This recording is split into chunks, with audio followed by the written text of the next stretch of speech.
contestants for the three-point shootouts. And it also featured two Curry brothers, Steph and Seth, who, of course, had a wager. Family's obviously big for us and like our support, and so kind of wanted to weave that into the bet. So whoever wins between me and Steph, got to buy the family tickets for the rest of our careers whenever we play each other. The stakes are high considering how many people show up for our game. It should be a lot of fun. Yo, those are big stakes. And, Steph makes a little more money than Seth. I think Steph should have got, a couple points here, but he had 10 points entering the final rack. It's the first three money balls, but misses the final two. Ends up with just 16 points in round one. It looked like Steph was actually, kind of rooting for him. But then Steph would kind of just put it away here. He had 11 points entering the final two racks. And then, he just got Steph Curry hot. Yeah, 10 for 10, including 5 for 5 in the money ball rack, posting 27. So he wins the wager between the two Curry brothers pretty easily, 27-16. But for Dad, Del Curry, the pride he's got to feel seeing his two boys out there. So Seth eliminated after the first round. Steph moves on. Best score posted in round one. So Steph wins the battle with his brother. Though would he win the battle with Joe Harris? Seems like a crazy question to ask. Championship round. This guy's been a revelation for the Nets. He closes the round again, 5 for 5 on the money ball rack. He was 5 for 5 on the money ball rack in round one. He did say afterwards, it doesn't make me a better shooter than Steph. Shooting off a rack is not exactly how it works in the NBA. So Steph's got to basically look like Steph and then some, because Harris was on fire, and Steph looked like Steph. He made his first 9 with Harris watching on as Steph lights up the scoreboard, Mike, in his city, Charlotte. He was just absolutely on fire. But even the best shooter known to man, to some people saying the best shooter in the history of the NBA, he can get a little bit cool. And then it ended up with Steph basically having to go perfect on the money ball rack to force a tie. And Steph's not going to be able to get there. And Joe Harris, a first-year starter having a career year, caps it by winning the 2019 three-point contest. We're not done with Steph. Oh, by the way, you were watching Saturday night in Charlotte. Did you notice Steph was rocking the, shall we call it, colorful windbreaker? This was cool. Yeah. Now let's flash back. Remember when, way back to the 92 three-point contest, you mentioned the pride Dell has. Yep. This is when Dell was competing, though Saturday night he was in the Legends shootout we saw. Check out the old similar jacket. How great is that? That's cool. More than a quarter century apart. Great stuff. All-Star. All right, back to the All-Star Weekend festivities down in Charlotte. Of course, the Slam Dunk Contest has been the marquee event of Saturday night for quite some time. And I'll give it up to the guys. A lot of creativity here, but John, I don't know what was happening here. Brings out a plane, even ode to the Wright brothers. Got some dudes looking like Tuskegee Airmen, and he just took down the plane and, he had 82 points in the first round, but we was a little worried. Hey, Muggsy Bogues, good to see him taking part. Miles Bridges brings them out. Then the Larry Johnson jersey, and this is a pretty good dunk with help from Kemba Walker. Okay, off the side, and the reverse 360. He missed his first dunk. He finished the first round with 83 points. The gold tooth was worth 40 points all by itself. But you want to bring out some star power, especially from North Carolina. You go to J. Cole. That's what Dennis Smith Jr. did. Gets an assist. He's actually wearing the high school jersey that J. Cole played in back in the day. He goes to the finals after putting together 95 points. And J. Cole tried to dunk Zubin, but he missed it. It was close, though. It was closer than a lot of people would think. Amadou Diallo wearing the Superman S. Some people would call him Superman, bringing out Shaq. Over Shaq, and then the elbow. Diallo jumping over Shaq, who's 7-1. He finished the first round with 98 points to advance to the finals thanks to that. And you're probably wondering, did he practice that? Did he just bring Shaq out of nowhere to do this? He practiced. Here's how. My man Chuck from Team Flight Brothers, we tried a bunch of things, and we tried having people stand, putting basketballs on top of them just to try to make sure that I'm able to clear a shot. So it was tough. I don't know if you can get the facsimile of Shaq, like the scout team Shaq. He's a huge human being. 2000 VC with the first that we've seen with the elbow and the hand in the rim, but that would spawn others, including Blake, to do it 11 years later. How about this, Mike?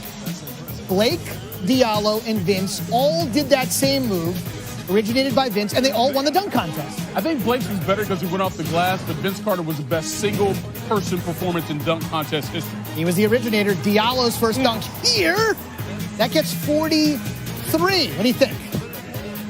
I think they shorted him a few points. So That's pretty solid, though. I agree. Dennis Smith Jr. got 35 at his first dunk in the final, so he's going to call out Dwayne Wade. Last year in the league, flash, jumps over D-Wade.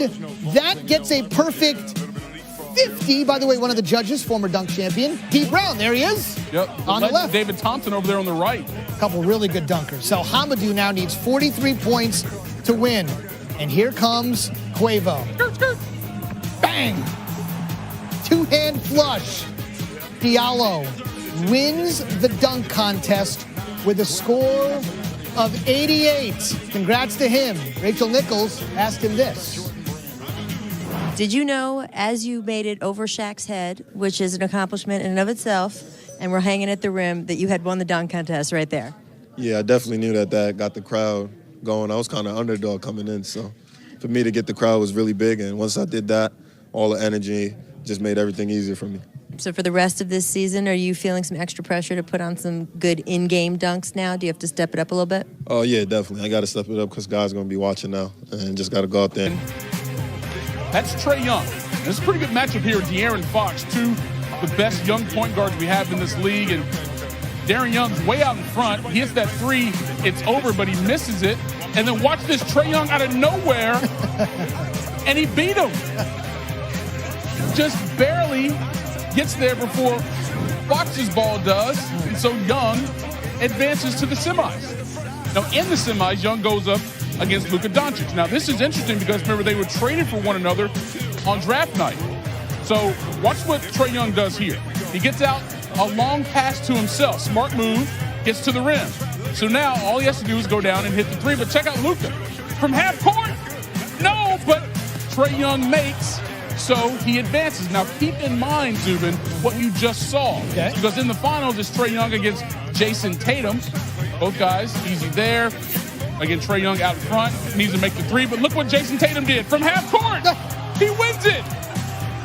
He saw what Luka did trailing, but he was able to make the half court shot as Trae Young misses. Tatum, your skills champion winner. Here he is with Rachel Nichols. You came out this morning and said you were going to win this, and now you got the trophy in your hand. You want to decree anything else you're going to win? Go ahead. This is your chance. We're going to win the finals this year. February 16th, Jason Tatum said we're going to win the finals this year. See, Rachel set him up with that one. Yeah. I know a whole lot of teams don't remember that, what Jason said. Just saying.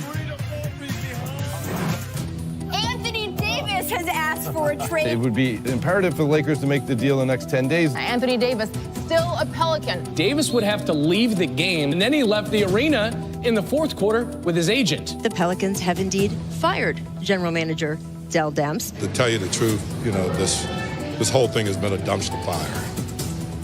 I think everyone agrees with that assessment.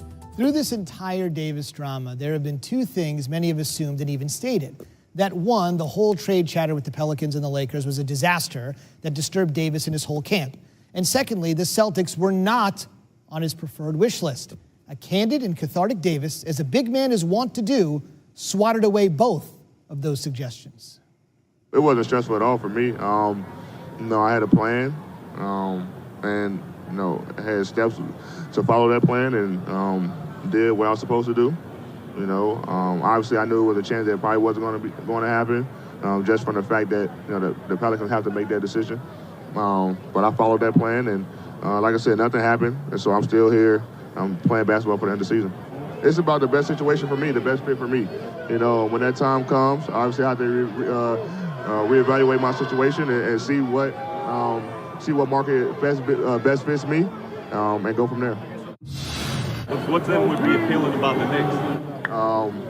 It's a great franchise. Playing in obviously the Garden, the city, but also Milwaukee was on that list too. So I mean, it doesn't matter about big market, small market. It's about winning for me. What do you think about the Boston Celtics? They are not on your list. Why? They what? They are not on your list, on your rumor list. Why? They are on my list. They are? So. AD. I never said Boston wasn't on my list.